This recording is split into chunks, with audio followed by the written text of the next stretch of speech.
CIDG bumuo ng tracker team para tugisin si dating presidential spokesperson Attorney Harry Roque at iba pa. Nagbabalita at nagseserbisyo mula sa Campo Crame, Marlene Padiernos. Marlene, good afternoon. Doc Dennis. Yes, good afternoon, Doc Dennis. Nag-deploy na ng tracker team ang Philippine National Police Criminal Investigation Detection Group para tugisin si dating presidential spokesperson Attorney Harry Roque, Cassandra Casiong at 49 na iba pa. Kasunod ito ng inilabas na arrest warrant ng Angeles City Regional Trial Court laban... Alam niyo si Ong, hindi magpapahuli yan. Mukha pa lang nun, ay nako. Hindi ko alam kung nasa bansa pa ba ito, no? Kayo, ano sa tingin niyo? Sa naturang mga individual para sa kaso qualified trafficking in persons dahil sa kanilang pagkakaugnay sa operasyon ng POGO. Matatanda ang una nang nakalabas ng bansa si Roque habang noong Desyembre naman noong nakaraang taon napalaya si Cassandra Ong. Pero ayon kay PNP PAO Chief Police Colonel Randolph Tuanyo, sa ngayon nakikipag-ugnayan ng CIDG sa Bureau of Immigration sakaling nakalabas na ng bansa ang naturang mga akusado. Sa ngayon pinagpupulungan na rin anya ng PNP ang posibleng pakikipagtulungan sa Interpol ukol dito. Kaserbisyo mo sa Campo Crame, Marlene Padiernos, para sa Radyo Serbisyo at Radyo sa Istranta. Maraming salamat. So ayun mga pre, bumuo na ng tracker team ang gobyerno, no?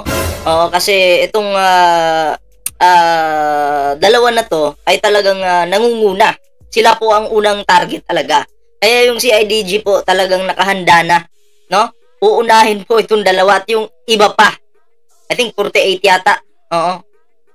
Si Harry Roque, si Ong, at yung 48 na iba. Tama ba? 48? Oo, basta 40 plus sila, no?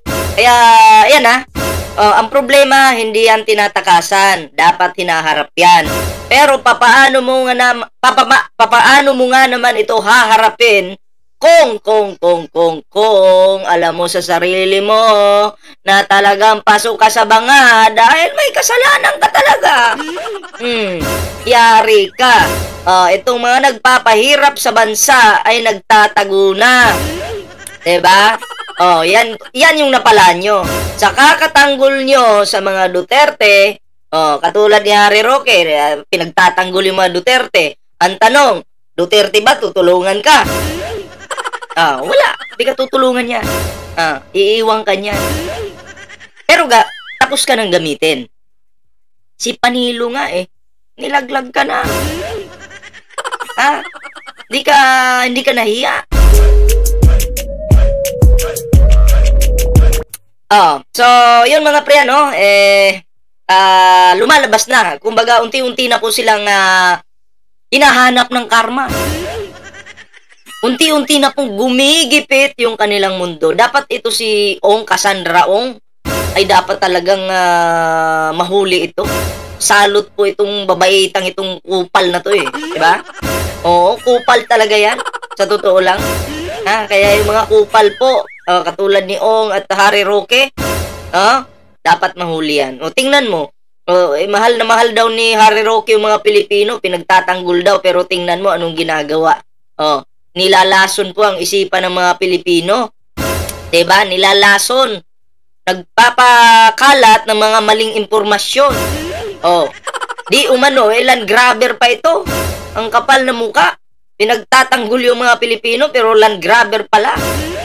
Ang sarap mo, Harry Roque, 1, 2, 3 Yung kaliwat kanan na sapat. Alam mo, Harry Roque, makita lang kita, ipasok ko yung ulo mo sa puwit mo Hindi ako nagbibiro. Totoo yan. Ano bang gagawin mo? Sasabunutan mo ako? Bakla ka. Baklang. Alam mo, maraming baklang matitino nagtatrabaho ng maayos. Pero ikaw, nakakadiri kang hayop ka. Totoo yan. Hayop ka. Baboy ka pero ano ba talaga? Butanding ba? O baboy? Ang bihira naman. Anyway mga pre, bago po tayo magtuloy-tuloy sa reaction natin ngayon mga pre, ayan kung bago ka pa lang po dito sa ating YouTube channel, huwag kalimutang mag-like, share, and subscribe para naman po maging updated ka sa lahat ng mga uploads natin. Siyempre, meron po tayong Facebook page, Ballpoint Man 2.0. Huwag niyo pong kalimutang i-follow. Kung ano po yung pangalan natin dito sa ating YouTube channel, ganun din po sa ating Facebook page. Okay? So, eto na mga pre, no? Naka-like na ba lahat? Nakapag-share na ba? Sa mga bago palang subscriber, maraming salamat ha. Ayan ha, share this video and also ring the notification bell sa ating YouTube channel. Ayan na, para updated po lahat. Okay? So, eto na mga pre, unahin po natin ito. Meron kasing nagpakalat ng maling impormasyon na si Digong daw po ay nakalaya na at nandito na sa bansa.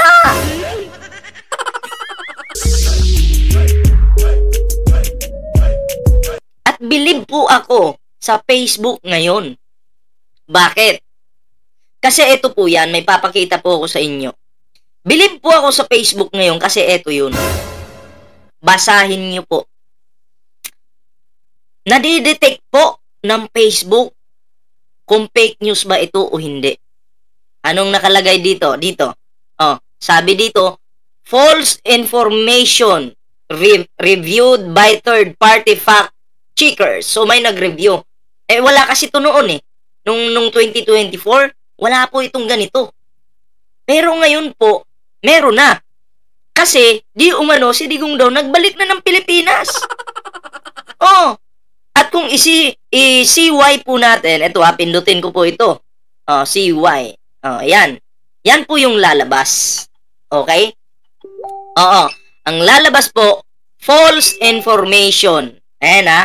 Third-party fact-checkers say information is disposed is false. Ayan ha. Old clips used to show Duterte arrival at Manila International Airport. So, lumang video po. Lumang clips na nire-upload. Diba? Nire-upload. Tapos sasabihin nila na si Digong ay nakabalik na ng Pilipinas. Marami pong nalinlang na naman. Marami na naman pong nauto. Diba? Marami na naman pong nabudol. Makikilala nyo po ngayon. Nananawagan na po tayo sa NBI ngayon. Natutukan po itong tao na to. Mamaya papangalanan po natin at ipapakita ko yung kanyang pagmumuka. Oh. Ayan ha. Ayan ha. Old clips used to show Duterte arrival at Manila International Airport. So panoorin natin yung post. Tingnan natin yung video. Kung ano yung tinutukoy dito. O anong klaseng video ito. O ito po. O yan po ha. O. Tatanggalan ko lang ng music. Oh, ayan na, para walang copyright. Ayan na. Oh, welcome back, Tatay Digong. Nakabalik na jud ka ang kusgan nato na tatay. Kusgan, tapos may tungkod. K.O. Diba? Oh, nice. Our great president in Philippines. Ang nag-comment, 2.5K. Ang nag-like, 12K. Ang nag-share, 3.8K. Marami po nalinlang. Kasi si Digong ay nagbalik na daw. Maling impormasyon yan. Mismong Facebook, nagsabi na old video ito. Wrong information. Kaya po, tayo po ay nananawagan po sa NBI na sana po, eto na yung kung sino yung taong ito. Na sana po itong taong ito, no? Matutukan. Ayan na yung kanyang Facebook page. Si Rocky Conde Ali. Okay? Fake news po siya. O, tingnan natin yung, mamaya na yung larawan niya. Meron siyang 22K followers. Meron po. O, tingnan mo yung mga post niya dito. Tingnan natin. Ayan o, may nagdadasal daw, ganyan, maka-Diyos daw siya. Tapos, eto pa. Eto ha. Babasahin ko ito. Sabi niya dito, magtinarong na ta sa atong kinabuhi. Ang wala pa mangalagad sa Ginoo, pangalagad na mo. Basin ugma, damlag, ulahin na ang tanan. Anong ibig sabihin po? Magtinarong sa, mag-ayos na daw po kayo sa buhay ninyo. At sumunod na kayo sa Panginoon. Oo. Ang hindi pa daw sumusunod sa Panginoon ay sumunod na daw po. Oh, baka bukas ay maging huli na daw po yung lahat. Pero fake news siya. Fake news peddlers. Oh, nagpapakalat ng maling impormasyon. Tapos maka-Diyos daw ang kupal. Pukin ang ina mo ka. K.O. Ha? Animal ka? Maka-Diyos ka? Ayan o, ito yung false information to eh. Ayan o. Ano pa ba to? Oh. Oh, false information na naman. Oh, bago na naman to. Oh, i-refresh natin. Oh, para klaro. Oh, bababa ka dito sa kanyang profile. Ang dami niya pong sinishare na mga maling impormasyon. Ayan o, Facebook na mismo yung nagsasabi dyan o. Basahin po ninyo. False information. Oh, click natin yan. Old clips used to show Duterte arrival at Manila International Airport. Kasi ang mga caption niya dito, nakabalik na daw po yung tatay nila. Tapos tingnan natin yung video. Oh, ayan. Oh.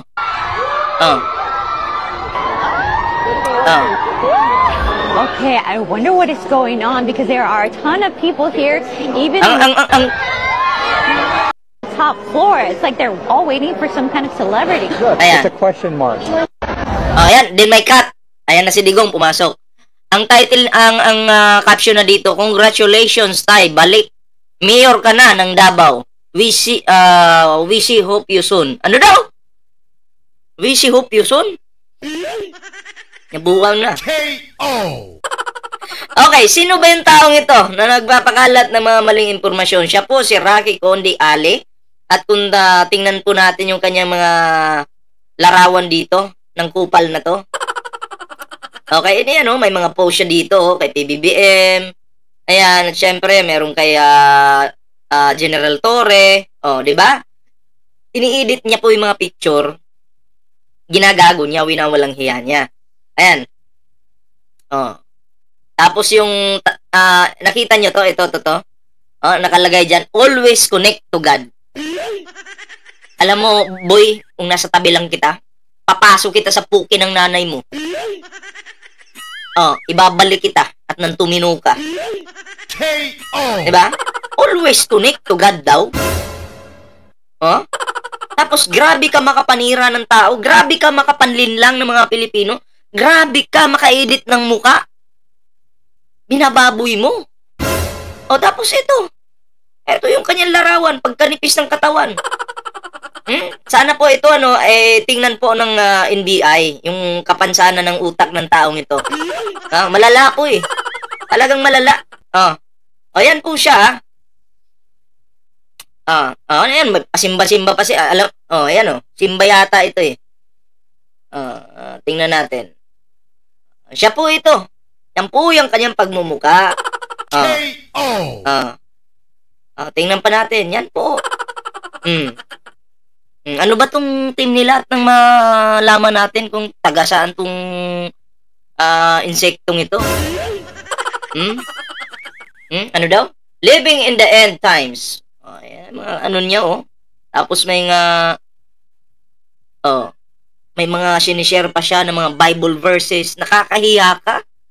Tapos ganyan ka. Anak ka ng demonyo. Anak ka ni Kibulok. K.O. Ha? Walang hiya ka talaga. Ginagamit mo yung salita ng Diyos sa maling paraan. Asan na yung pagmumukha nito? Tingnan natin yung profile niya. Tingnan po natin yung profile. Okay. Siya po ito, may pakanta-kanta pa maka-Diyos daw ang puta Ang puta, maka-Diyos daw. Kita nyo yan?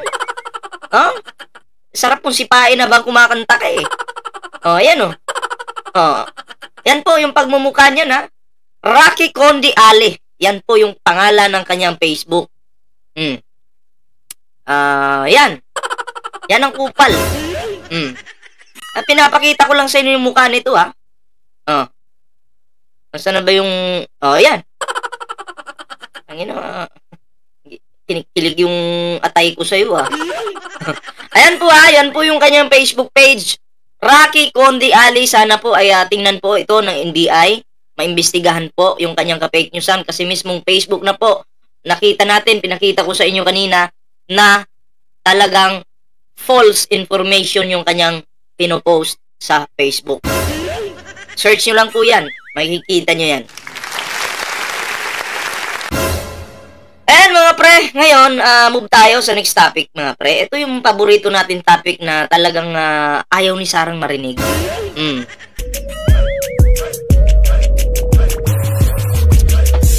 Ito yung confidential funds. May mga narinig akong bagong pangalan dito. Pakinggan po natin mga pre. KO. Pakinggan natin malulula po kayo dito. Ito na. Funds ni Vice President Sara Duterte, inilabas ng isang leader ng Kamara. Ang ulat magmumula kay Isa Anong inilabas? Funds ni Vice President Sara Duterte, Confidential funds, mga peking pangalan. inilabas ng isang leader ng Kamara. Ang ulat magmumula kay Isa Avendaño Umali. Isa. Iba pang pangalan na nakatanggap umano ng confidential funds ni Vice President Sara Duterte, inilabas ng isang leader ng Kamara. So ibig sabihin, totoo ng mga pangalan ito at nakatanggap ng confidential funds. Nako! Nako, yari. KO. Tuloy. May iba pang questionable yung pangalan na nakatanggap umano ng confidential funds si Vice President Sara Duterte. Sa isang pahayag ngayong araw, sinabi ni House Deputy Majority Leader Paulo Ortega na kabilang sa mga pangalang nakilala sa acknowledgement receipts ay Dodong Alcala, Dodong Bina. Sino ba si Dodong Alcala? May kilala ba kayo? Pakinggan muna natin yung mga pangalan. Pangalang nakilala sa acknowledgement receipts ay Dodong Alcala, Dodong Bina, Dodong Bunal, Dodong Darong, Dodong Esbarok. Ba't puro Dodong? Barok. Darong, Dodong Esbarok, J. Camote at Yung J. Camote, naririnig ko na yan dati pa. Mingi Mago. Ano daw yung panguli? Pakinggan nga natin.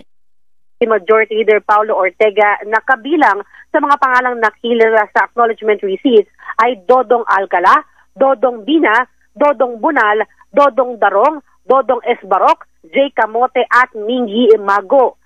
Gayaan ng mga nakalipas na pangalang Mary Grace Piatos, Pia Piatos Lim at Renan Piatos, walang record ng kapanganakan, kasal o kamatayan sa Philippine Statistics Authority o PSA ang 5 Dodongs, J. Camote at Migi Mango. Una nang inimbestigahan ng House Committee on Good Government and Public Accountability ang issue ng confidential funds ng Office of the Vice President at Department of Education sa ilalim ng pamumuno ni Vice President Duterte. Ang usapin ng confidential funds ay kabilang din sa articles of impeachment laban sa pangalawang Pangulo. Pero sa unang paliwanag ni Vice President Duterte, legal at tamaan niya ang paggamit ng confidential funds na kanyang tanggapan. Ako si Isa Vendaño. Kung legal talaga yung paggamit mo ng confidential funds, noong pinapatawag ka sa Quadcom noon, dapat always present ka. Hindi kung sino-sinong lawyer yung pinapadala mo. Ikaw yung tatanungin Diba? Kung legal, ikaw yung sasagot. Ikaw nakakaalam. Ikaw yung leader, ikaw yung utak Paano ginamit? Imposible hindi mo alam yun. Sabi mo nga, legal. O yun yung i-explain mo doon. Kaninong mga pangalan ito? Saan ginamit ito? Paano ginamit ito? Kailan ginamit ito? Tapos ang mag-i-explain sa'yo, ibang yung mga lawyer mo. Lawyer ng OVP. Ay, hindi naman tama yun. Ikaw kasi yung pinatawag, hindi naman yung lawyer mo. Diba? Dapat ikaw yung sasagot. Lawyer ka rin naman. Alam, kiniklaim mo diba? Ay dapat ikaw yung sasagot. Explain mo sa mga Pilipino sino itong kamote na to. Bakit nabigyan ito? Diba? Anong klaseng kamote ito? Ayan.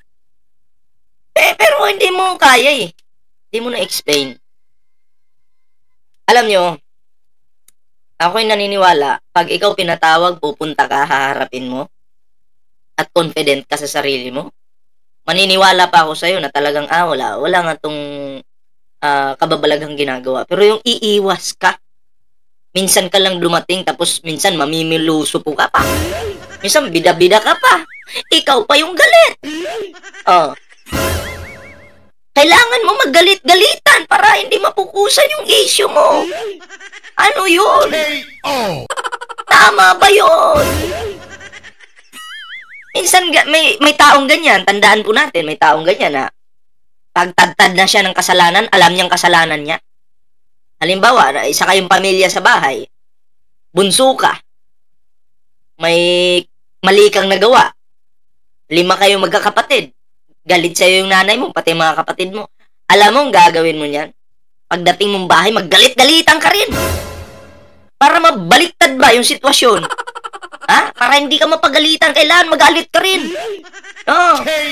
Iba yung diskarte at technique ni Sara Duterte. Grabe. Di ba? Ganun po ang nakikita kong strategy ni Sara Duterte. Pag pinatawag siya at medyo nagipit sa mga katanungan, kailangan niya magalit-galitan at mag-attitude. Oh, ganun. Ganun po. Kailangan niyang, dahil pagtad na siya sa confidential funds issue, ang gagawin niya, pagbabantaan si PBBM, papapatay. Para pag-usapan yung issue na yon, ang confidential funds, mapag-iwanan. Ibang klase talaga ang inyong Sara Duterte talaga. Magaling magbaliktad ng sitwasyon. Diba? Kaya ang maniniwala na lang po talaga dito yung mga purong tanga. Purong tangang DDS. Sila na lang po talaga. Pero tayo po, sabi ko nga ako, taga Davao ako. Pero hindi ko po kinakampihan pag mali.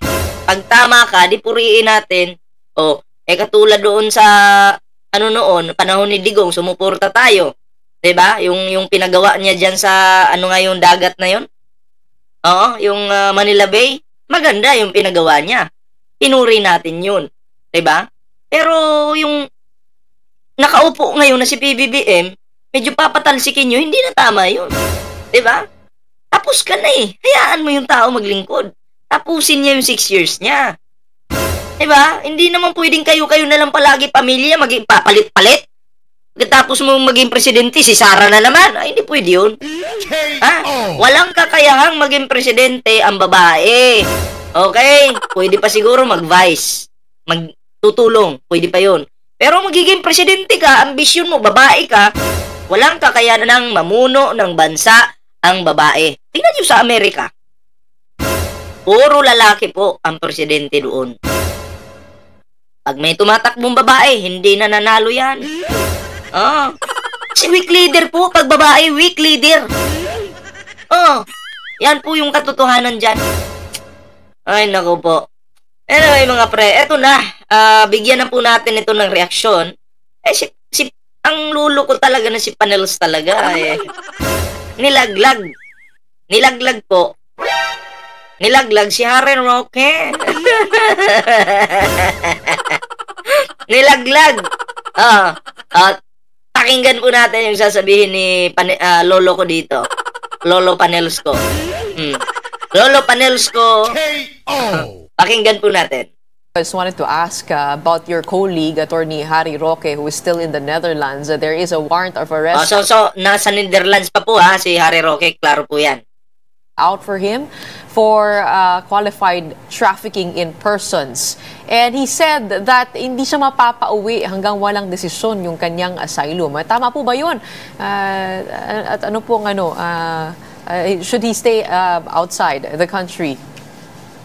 So, tingnan natin yung reaction ni Lolo Panels ko. Well,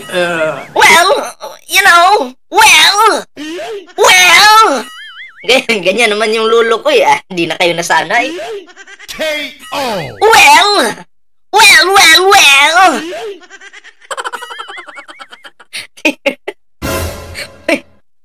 I think naging tagapagsalita to noon ni Digong eh. Diyan siya nakilala eh. Sa well. K.O. Habang nagtagay kami ng tuba noon, maputang ina lolo ko. Nag-well-well na dun sa harapan ng ano. Patuloy. Well, kung ako sa kanya, since abogado naman siya, at ang demanda sa kanya ay isang crime, bumalik na lang siya at harapin niya kung totoo sinasabi niya na wala siyang kinalaman. Agoy! Rinig mo yon, Harry Roque? Bumalik ka na lang at harapin mo ang demanda laban sa'yo, ang reklamo laban sa'yo. Kung talagang totoong wala kang kasalanan, ay malulusutan mo yan. Sabi nga ni Panelo, abogado ka naman eh. Diba? Posible namang hindi mo alam yon. Well! Tama. Ako, sa pagkakataong ito, agree ako kay Lolo Panels ko. Oo, agree ako dyan. Kasi ang pagtakas sa iyong problema ay sign of guilt yan. So harapin mo, Harry Roque. Alam namin bayot ka. Wag mo nang dagdagan, please lang. Dapat ang mga bakla matatapang may paninindigan, pero bakit ikaw wala ka nun? Oh, wala ka nun. Ay naku po, nakakahiya ka. Tuloy natin. Bumalik na lang siya at harapin niya kung totoo sinasabi niya na wala siyang kinalaman. Then, madaling mapatunayan yan. Kasi, in the first place, the burden rests on the prosecution. Kung hindi mapatunayan ng prosecution, sorry na lang. Hindi siya kukondict. I think ang problema niya, it's a heinous crime. Madaling sabi, hindi siya basta palalayain. Kailangan, kasi immediately, ikukulong siya. Normal kasi, syempre, may batas tayo di ba? O alam nga namang VIP ka, yung iba nga, kinukulong. Tapos ikaw, gusto mo VIP ka? Kukulong ka habang nalilitis yung kaso. Ganun talaga. And he has to file a petition for bail. Pwede naman Pwede file ka agad siya ng petition. Kasi yung kay Harry Roque po, no bail yun. Diyan natatakot si Harry Roque. Petition for bail. At the prosecution will have to prove with strong evidence na guilty siya. Otherwise, i-release siya. Kasi kung hindi siya uuwi, yung tao, alam mo naman tayo mga Pilipino, pag hindi ka humanap sa akusasyon sa'yo, ibig sabihin guilty ka. Yun, tama. May punto ang Lolo Panels ko. Agree ako sa'yo. Talagang 100%. Pag hindi mo hinarap yan, ibig sabihin guilty ka talaga. Tama yan. Approve. Approve na approve. Pagkakasundo tayo dyan. Nilaglagan na. Bakit kasi? Bakit ganito magbigay ng komento si Panelo? Wala na Wala nang may iaambag si Harry Roque sa laban ni Digong ngayon. Tapos na yung unang-una, tapos na yung eleksyon. Wala na. Ano pa bang may iaambag ni Harry Roque? At saka hindi na siya kailangan ng mga Duterte. Hindi na. Panalo na yung mga Duterte. PDP may nakapasok. Harry Roque may kaso. Wala na, nagamit ka na. Nagamit ka na, Harry Roque. Pasensyahan, gamitan lang talaga sa politika. Nagamit ka na ng mga Duterte. Napakinabangan ka na. Ngayon, dahil may kaso ka, may harapin kang kaso. Ang tanong, tutulungan ka ba ng mga Duterte? Imposible yun. Imposible yun. Di ako maniniwala doon. Natutulungan ka. Lumusot ka. Piligtas mo yung sarili mo. Tama po ba? Wala na pong pakinabang si Harry Roque sa mga Duterte. Tapos na po ang eleksyon. Hindi na kailangan ng mga Duterte na pabanguhin nyo pa yung pangalan nila. Hindi na. Panalo na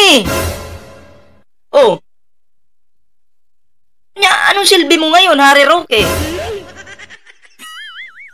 Wala ka ng silbi.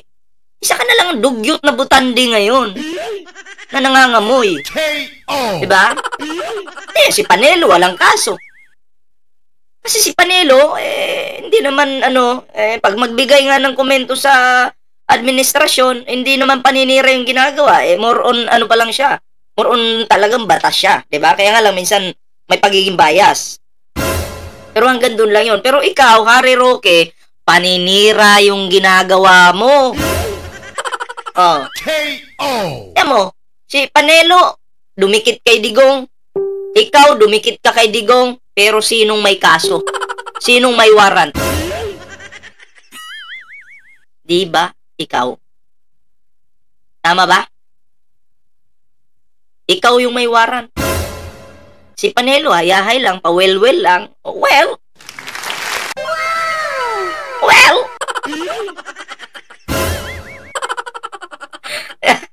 Nagamit na! Mga DDS na may mga kaso ngayon. Ewan ko lang kung tutulungan kayo, ha? Tuloy natin. Tama man o mali, yan ang perception. So, makakasira sa kanya. So, if I were him, umuwi ka na. Umuwi na lang siya, oo. Pero sabi... nakasmile pa yung lolo Paneles ko. Parang inaasar si Harry Roque ba? Kung sa'yo, umuwi ka na lang daw. Kasi ang tingin sa'yo ng mga tao ngayon, Harry Roque, isa kang wanted. Wanted talaga, nagtatago diba? So, pakita ka na, please. Please, uwi ka na, baby. Maraming, nag-aabang sa'yo dito. Si Peryong at si Dagol.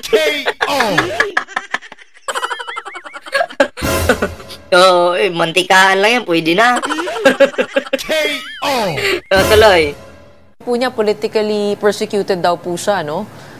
You don't agree? Mahirap. Alam mo, mahirap yung political persecution na sinasabi niya. Kasi... Ay, napansin nyo dito. Balik lang natin kaunti. Kinokontra na po ni Panelo yung mga sinasabi ngayon ni Harry Roque. Bulpuintan, bakit? Katulad ng sinabi ko kanina. Tapos ng pakinabangan ng kampo ng Duterte yung kakayahan ni Harry Roque. Yun na yun. Tapos na. Kaya kinokontra na. You don't agree? Mahirap. Alam mo, mahirap yung political persecution na sinasabi niya. Kasi, mismong galing sa bibig niya kasi, during the congressional hearing, lumalabas na talagang abogado siya. Marami siya mga contradiction, inconsistencies. Kaya siya na-demanda. Galing mismo sa kanya. So you don't agree that he is being politically persecuted, that there is merit to the investigations? No, I do not think so. Kung ako siya, sa kanya, abogado naman siya. Umuwi na lang siya. Harapin na siya. Diba? Umuwi ka na lang daw, Harry Roque. Sabi ng lolo Paneles ko. Ikaw kasi, tigas ng ulo mo eh. Kung nakinig ka na lang sana, di wala sanang problema. Okay sana, diba? Kaya kung ako sa'yo, Harry Roque, kung magmamatigas ka pa rin, mas mapapahiya ka. Kasi hahanapin ka eh. Oo. Malay mo, diba? Pero tandaan natin, mas maganda po talagang humarap ka na lang kung para magtago ka. Diba? Kung talagang para ka sa katotohanan, gayahin mo si Digong. Hindi nagtago, humarap. Yun nga lang nakulong sa dahig. Yun lang po yung ating reaction dito mga pre sa ating video ngayon. Maraming salamat po sa inyo lahat. Ayun mamaya po, meron po tayong panibagong reaction. Okay? Nako, mas matindi po ang ating reaction mamaya. Ayan sa hindi pa po pala naka-follow sa ating Facebook page, meron po tayong Ballpoint Man na Facebook page. Ayun hanapin ko lang po yung ating Facebook page para alam nyo naman. Okay? Eto po. Saan na ba yun? Nawala. Yan po. Yan po yung ating Facebook page, Ballpoint Man 2.0. Ayan liitan nga natin. Para makita po ninyo. Ayan. Okay. So, yan po yung pangalan ayan. Ballpoint Man 2.0 mga pre. Huwag niyong kalimutang i-follow yan Ayan meron na tayong 7.4 followers dyan. Antayin ko po kayo sa Facebook. So yun mga pre ha, sa hindi pa po, bago tayo magtapos ha, huwag kalimutang mag-like, share, and subscribe sa ating Facebook page, sa ating YouTube channel, ayan ha. Like, share, subscribe, ayan ha. Siyempre, mga bagong subscribers, maraming salamat po. So ayan, hanggang dito lang po muna yung ating video. Ayan ha, kita-kits po tayo sa susunod na video.